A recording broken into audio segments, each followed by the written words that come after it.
Mesdames, Messieurs, rebonjour ou bonjour pour certains. Je vais donc vous faire une brève présentation d'une association qui me tient beaucoup à cœur, non seulement parce que j'en fais partie, mais parce que, en l'observant pendant des années, j'ai pu vraiment observer son caractère unique au sein de la sphère associative libérale en général. C'est l'association libéraux.org. Alors pourquoi d'abord libéraux.org, pourquoi ce nom? Le .org c'était l'extension du site internet qui nous servait de forum, parce qu'au départ c'est une association fondée en 1995 pour son itération la plus ancienne, qui a été fondée par Fabrice Ribet, qui en est président d'honneur aujourd'hui et qui aujourd'hui je crois habite du côté de Clermont-Ferrand. Donc c'était un forum d'échange sur le libéralisme et c'était, à ma connaissance, je crois que c'était le premier à l'époque à être vraiment spécifiquement dédié aux idées libérales. Et puis le forum a grandi et s'est constitué sous forme d'association et a surtout élargi ses activités pour ne pas se limiter forcément à un forum internet où on était un peu entre nous, mais pour étendre à la diffusion de la pensée libérale par tous les médias possibles. En gros, tout ce qu'on savait faire pour répandre des idées libérales, pour en discuter, pour les présenter au reste du monde, on le faisait. Donc jusqu'en, on va dire la première phase de la vie de l'association, ça a été 95-2002. À partir de 2002, le forum a changé, il s'est agrandi, on a eu pas mal de nouveaux membres dans l'association. C'est une association qui a très peu de membres actifs, on a un noyau de décideurs qui est assez restreint, mais qui en revanche, pour le petit nombre de personnes qui y sont, a une portée assez considérable, notamment depuis 2010 et l'arrivée de Contrepoint. Alors vous connaissez probablement Contrepoint et généralement, maintenant ça devient presque difficile de présenter libéraux.org parce que les gens ne font pas toujours le lien entre les deux, mais effectivement, le président de libéraux.org est de fait directeur de publication de Contrepoint.org, qui était au départ, on s'était dit voilà, c'est un projet parmi d'autres où on va faire de l'information mais sous un angle libéral. Aujourd'hui, c'est devenu notre plus gros projet, mais j'y reviendrai. Donc, en dehors du forum, on a quand même d'autres sites, et là encore, les gens parfois les connaissent sans forcément nous les associer. En particulier Wikibéral. Hier, je vous ai parlé de Wikipédia, mais le wiki, c'est finalement une forme d'organisation de la pensée. C'est un logiciel, même logiciel libre d'ailleurs, qui permet de créer des encyclopédies sur toutes sortes de sujets. Eh bien, nous avons fait l'encyclopédie du libéralisme. Et si vous allez sur Wikibéral, vous verrez, il y a pas mal d'articles assez fouillés selon les questions et qui constituent une base de connaissances qui a en plus un gros avantage par rapport à Contrepoint, c'est qu'elle reste en ligne. Elle est là, et parfois, 10 ans, 15 ans après, les gens consultent les mêmes pages et trouvent une référence qu'ils vont aller lire, alors qu'éventuellement, pour peu que ce soit des jeunes, ils étaient peut-être même pas nés quand la page a été créée. Donc ça, c'est assez satisfaisant de voir que ce travail, une fois qu'il est fait, il est fait. On peut construire dessus, on peut toujours l'améliorer, c'est-à-dire que comme pour les pages Wikipédia, on peut les enrichir, les corriger, etc. Mais en tout cas, c'est un travail qui reste. Donc ça, c'est un projet qui me tient à cœur et qui en plus a le mérite d'être bien référencé par les moteurs de recherche. Les encyclopédies sous forme de wiki en général ressortent bien dans les résultats de recherche, de sorte que moi-même, lorsque par exemple je fais une recherche pour préparer un cours d'économie pour mes étudiants, selon ce que je tape, éventuellement je vais tomber sur Wikibéral avant même de tomber sur des sites bien plus connus et même parfois avant Wikipédia, curieusement. Donc finalement la portée est assez considérable. À côté de ça, nous avons toujours le forum, bien sûr. Le forum qui, parfois, ça fait toujours un peu rire les gens parce qu'ils se disent, bon, ouais, vous êtes entre vous, vous faites vos blagues de potache, vos blagues de geek, etc. Alors, c'est vrai qu'il y a parfois une sociologie particulière sur le forum, c'est majoritairement jeune, majoritairement masculin, encore que, avec les années qui passent, les gens qui étaient jeunes il y a 15 ans le sont un petit peu moins. Mais enfin, tout de même, l'intérêt du forum, c'est qu'on a toutes les nouvelles générations qui arrivent et qui se font les dents sur le forum en termes de débat. C'est-à-dire que vous avez toujours les petits jeunes qui arrivent, justement, qui sont en première année de Sciences Po ou qui sont encore au lycée et qui pensent avoir découvert l'eau tiède ou le fil à couper le beurre. Bon, et qui arrivent en nous expliquant quelle est la bonne pensée, etc. Ils se font parfois un peu rudoyer, gentiment, mais en tout cas, c'est une manière pour eux aussi de devoir à chaque fois indiquer leurs sources, confronter leurs idées, de découvrir des auteurs qu'ils n'auraient pas forcément découverts. Et c'est assez intéressant de voir les profils qui arrivent dessus. Justement, ce ne sont pas forcément des personnes déjà libérales. Souvent, elles le deviennent, pas toujours, mais en tout cas, c'est un endroit intéressant en termes de débat. Donc, là encore, pour traiter des questions, par exemple, on parle de Bitcoin depuis 2010, je ne veux pas vous dire de bêtises, oui, oui. Premier sujet sur libero.org à propos de Bitcoin, de 2010. Ça faisait rire tout le monde à l'époque, mais on en parlait déjà. Donc voilà, ça c'est pour le forum et pour Wikibéral. Alors on a aussi Libréral, qui est comment dire, une sorte de bibliothèque libérale où on trouve des bouquins libres d'accès comme ça. J'ai pas fait le point récemment sur là où ça en est exactement, donc je ne peux pas vous en dire beaucoup plus sur Wikibéral. Et on avait aussi le site Catalaxia, qui est un portail philosophique libéral, qui là aussi est une collection de textes fondateurs et de choses comme ça, qui a vocation à être plus facilement utilisé que le forum, parce que l'inconvénient du forum, c'est que c'est très bien pour discuter au jour le jour de l'actualité. En revanche, lorsqu'il y a vraiment de très bons posts parfois qui sont dans un fil du forum, parfois ça peut avoir tendance à disparaître justement au fur et à mesure que l'actu évolue, et donc c'est pas toujours évident pour nous de valoriser vraiment la production intellectuelle du forum. D'autant qu'en plus les meilleurs posts cohabitent avec les trucs un peu plus triviaux, on va dire, donc c'est difficile de faire le tri. Mais enfin, au travers de ces différents projets, on essaie de donner quand même une cohérence à tout ça et de valoriser chaque initiative dans le format qui convient le mieux. Et notre plus gros projet, donc j'y arrive, c'est Contrepoint. Contrepoint donc, qui a été lancé modestement comme un blog d'information, alors je crois que c'était 2010 ou 2009, je sais qu'on en parlait déjà en 2009 en tout cas. Et puis ça a grandi petit à petit. Et la force de Contrepoint, c'est que c'est un site qui a démarré justement tout petit et de manière associative, avec uniquement des bénévoles, très impliqués. À l'époque, il y avait 2 rédacteurs en chef lorsque ça a été lancé, qui faisaient ça à côté de leur travail, mais le faisaient très sérieusement et qui essayaient tous les jours de publier des articles d'actualité. Alors souvent, ça a commencé comme un portail où on reprenait des articles qui étaient publiés à droite à gauche, mais ça donnait justement un point pour retrouver une sorte de florilège, de compilation d'articles d'orientation libérale sur des sujets d'actualité en général. On a toujours essayé justement de ne pas se limiter à l'économie ou aux disciplines qu'on associe traditionnellement, et souvent à tort, qu'on assimile complètement au libéralisme. Donc voilà, on a fait ça patiemment pendant longtemps, et puis comme l'audience était là, ça grandissait, eh bien on a pu commencer à avoir quelques recettes publicitaires et surtout des recettes de la part des donateurs de l'association, puisqu'on est une association, jusque-là c'est très cohérent, qui refuse les subventions publiques, qui essaie de fonctionner avec un minimum de frais, mais qui, pour lancer des projets, ne serait-ce que l'hébergement, par exemple, du site de manière sécurisée, résiliente, etc., a quand même besoin d'argent pour fonctionner. Donc voilà, c'est pour ça que, évidemment, qu'on accepte les dons, non seulement pour Contrepoint, et pour tous nos autres projets. Tout cela nous a permis de nous professionnaliser petit à petit. On a commencé à rémunérer des gens pour des missions à partir de 2013, et aujourd'hui on a une rédaction professionnelle, encore petite, mais on a tout de même une rédaction à temps plein. Je ne vais pas vous dire de bêtises, on a 3 personnes actuellement à temps plein. Nous avons Frédéric Mas qui est rédacteur en chef, Alexandre Massot qui est journaliste et qui est basé entre la France et la Pologne, ce qui lui donne l'occasion aussi de faire des reportages sur l'Europe de l'Est.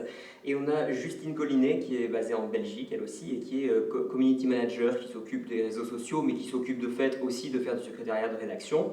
Donc ce sont les gens, si vous voulez, si ça vous est déjà arrivé de soumettre, et j'insiste sur le fait que vous pouvez le faire, de soumettre des contributions à Contrepoint. Ce sont les personnes qui vont les recevoir, qui vont essayer de les traiter. Alors parfois je sais que les délais de traitement sont assez importants et qu'on ne peut pas accepter toutes les contributions, et on s'en excuse, mais on est obligé évidemment d'opérer une sélection sur des critères qui sont forcément en partie discrétionnaires, voire arbitraires diront certains, mais en tout cas qui sont éditoriaux. Et voilà, ce sont ces personnes-là qui relisent des articles, qui ajoutent éventuellement qui vont un peu modifier le titre pour le rendre plus attractif pour le lecteur, qui vont ajouter des illustrations, qui vont ajouter des liens vers les pages Wikibéral correspondantes, vers d'autres articles du site, qui vont ajouter une petite biographie de l'auteur, la photo, etc. Et qui donnent une visibilité importante à l'article, de sorte que on a des tas d'auteurs comme ça qui écrivent parfois pour leur propre site et qui sont contents quand même d'être repris sur Contrepoint une fois de temps en temps pour avoir une certaine visibilité. Mais de plus en plus, on produit aussi notre propre contenu. Donc ça, c'est un aspect, moi en plus à titre personnel, j'ai beaucoup milité pour ça, pour qu'on produise de plus en plus nos propres enquêtes, nos propres contenus, qu'on fasse nos propres interviews, enfin bref, vraiment qu'on décroche notre téléphone, qu'on aille sur le terrain, qu'on fasse un vrai travail de journalisme. Ce qu'on fait de plus en plus, d'ailleurs aujourd'hui je crois qu'ils sont 2 ou 3 à la rédaction à avoir une carte de presse tout de même, bon, ce qui en France quand même représente quelque chose, le fait d'avoir la carte de presse, bon, c'est un peu déplaisant ce côté corporatiste, mais tout de même ça donne des accès, ça permet de faire partie de l'écosystème médiatique, donc c'est toujours important. Donc cette rédaction travaille à produire de plus en plus de contenu original, à être de plus en plus réactive par rapport à l'actualité. Et donc voilà essentiellement ce qu'on fait aujourd'hui. Ensuite, les projets qui sont en cours de réalisation et qui justement demandent des financements, donc là encore évidemment c'est un appel aux dons en plus d'une information. On a le projet investigation, ce qui est de faire du journalisme d'investigation, ce qui demande là encore du temps, des ressources. C'est plus des ressources humaines clairement, mais bon parfois ça va être aussi quand même des abonnements à des bases d'archives ou des choses comme ça. Donc il y a toujours quand même des frais qui sont impliqués. Ce qu'on voudrait, c'est arriver à mettre sur la place publique des sujets qui sont trop peu traités en France.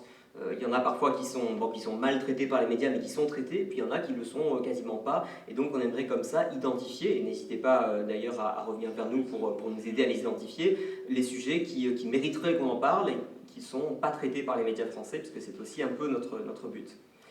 Ça fait quelques années qu'on essaie de réaliser de la vidéo. Alors là, ça demande par contre plus de moyens matériels. Ça, ce sont des projets un peu coûteux et qui demandent aussi des ressources humaines notables en tout cas. Donc celui-là, on est en train de le faire. Là aussi, on préfère attendre pour le lancer dans de bonnes conditions plutôt que de faire des vidéos de faible qualité. Mais en tout cas, c'est un projet qui est toujours en cours. On a actuellement une chaîne YouTube, mais qui existe, mais qui n'est pas encore développée comme elle le mériterait. Le troisième projet, c'est d'avoir de plus en plus une base d'experts pour améliorer la réactivité du journal et se positionner comme une référence en production de contenu. Donc on essaie d'avoir de plus en plus des gens qui sont compétents, crédibles dans leur domaine, comme consultants. Donc ça c'est le projet numéro 3. Et enfin le projet numéro 4, c'est un projet qui tient plus à... Enfin, c'est plus le faire savoir, on va dire, ce qu'on fait déjà, à savoir intervenir dans d'autres médias. Parce que ça, c'est quelque chose qui nous tient à cœur aussi, quel que soit le mal qu'on peut dire de tous les médias subventionnés, du travail qu'ils font, etc., c'est quand même là que les gens, le français moyen va s'informer, donc il est important d'y être aussi. Et y être aussi, ça veut dire parfois avoir des articles qui vont être mentionnés dans ces médias. Et là, pour le coup, bon, je suis désolé de ne pas pouvoir vous diffuser le slide, mais si j'ai tous les grands journaux, genre Le Monde, Le Figaro, Les Échos, Libération, Mediapart, enfin bref, the list goes on, ils ont tous mentionné à un moment donné Contrepoint. Alors parfois en mal, hein, on peut dire journal d'extrême droite, journal ultra-libéral, journal de réinformation ou quoi que ce soit. Il n'empêche, à chaque fois on accepte les critiques. Il nous est arrivé de publier des choses inexactes, eux aussi d'ailleurs. Voilà, ils ne nous ont pas attendus. Mais à chaque fois, on s'améliore, on corrige et on essaie justement de gagner notre respectabilité en faisant le job comme il faut. Quand on se trompe, on le dit. Voilà, on publie des choses qu'on estime quand même suffisamment sourcées. Et donc là encore, n'hésitez pas, soit dans la section commentaires, soit en contactant la rédaction, à nous faire savoir quand il y a quelque chose qui est inexact ou quoi que ce soit.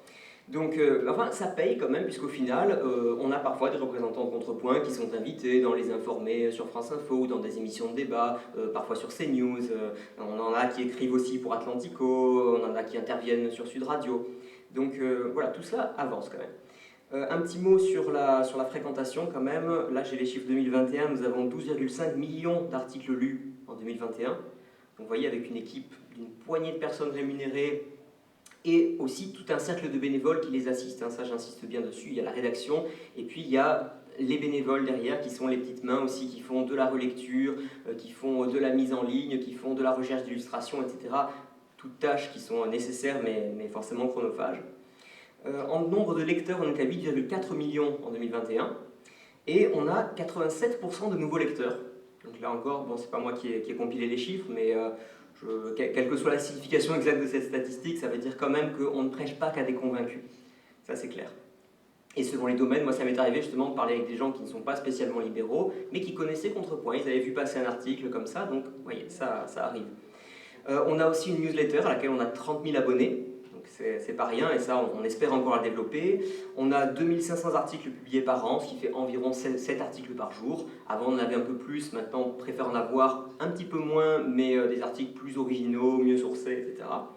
L'essentiel de nos lecteurs sont en France, dans la francophonie, 78% en France.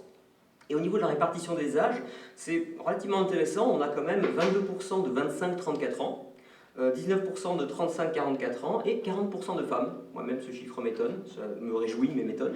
Donc, c'est très bien. Sur les réseaux sociaux, vous pouvez nous retrouver sur Facebook, Twitter, YouTube, LinkedIn. C'est surtout sur Facebook et Twitter qu'on a pas mal d'abonnés, notamment 25 000 à la louche sur Twitter et 56 900 sur Facebook, pour être tout à fait précis. Donc voilà, tous ces projets-là sont en cours. Un petit mot sur notre budget, on est à autour de 150 000 € de produits 2021, notamment la plus grande partie de nos recettes, ce sont des petits donateurs. On peut avoir occasionnellement quelques grands donateurs. Le fait de ne pas en avoir beaucoup n'est pas plus mal parce que ça veut dire que d'un point de vue éditorial, nous sommes vraiment indépendants. Donc personne ne peut vraiment influencer la ligne de contrepoint. C'est le bureau de l'association qui confie un mandat à la rédaction et la rédaction applique ce mandat sous le contrôle des membres actifs. Voilà. Mais enfin, voilà, on dépend beaucoup. On voit parfois de la publicité sur Contrepoint, mais dites-vous que ça ne rapporte pas grand-chose. Ça arrondit les fins de mois. C'est pas ça qui permet vraiment de payer les gens, donc ce sont plutôt des petits donateurs qui donnent chaque année, plus quand même les cotisations des membres actifs, mais là encore j'insiste sur le fait que les petits donateurs, quel que soit le montant des dons, c'est vraiment eux qui font vivre Contrepoint. Et puis ensuite, au niveau des charges, l'essentiel c'est dans la masse salariale désormais des journalistes de Contrepoint. Il y a aussi beaucoup de... Je vais terminer parce que je pense que je dépasse un peu sur le temps. On a beaucoup de dépenses en informatique, en infrastructure informatique. Là encore, c'est assez considérable pour que le site soit toujours accessible, qu'on refasse régulièrement la maquette, etc.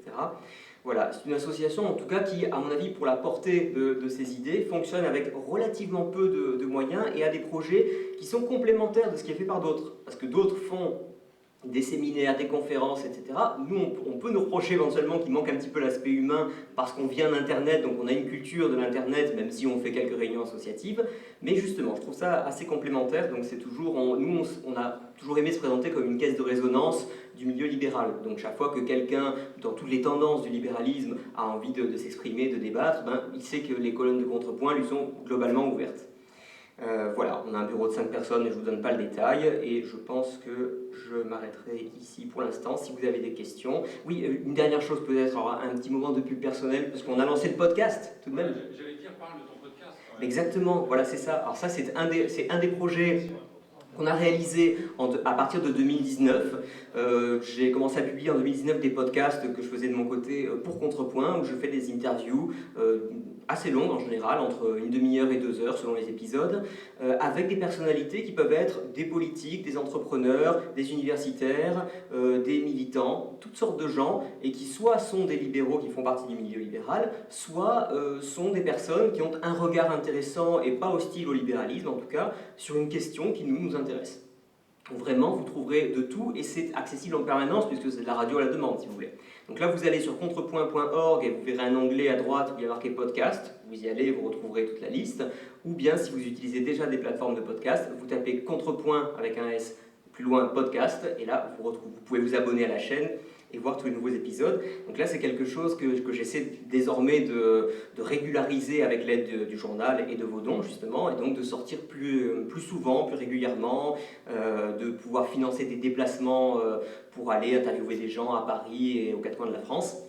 Donc voilà, et c'est quelque chose qui marche assez bien. On a une audience qui grandit, qui écoute des épisodes parfois long, donc tout ça est assez encourageant. Et l'année dernière, j'ai aussi eu le plaisir d'animer la Fête de la Liberté, qui a dû se tenir en ligne, mais où on a eu la petite satisfaction de voler à Jean-Luc Mélenchon le nom de domaine www.fêtedelaliberté.fr.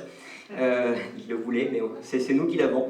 Et voilà, justement, on a fait intervenir des tas de gens à propos de problématiques libérales, dont certains sont présents d'ailleurs ici dans la salle. Ça s'est passé en ligne, mais on espère faire des éditions en vrai, peut-être dès cette année ou l'année suivante. Donc voilà, là encore, en vous abonnant à la newsletter de Contrepoint par exemple, vous aurez des informations. Je vous remercie beaucoup pour votre attention.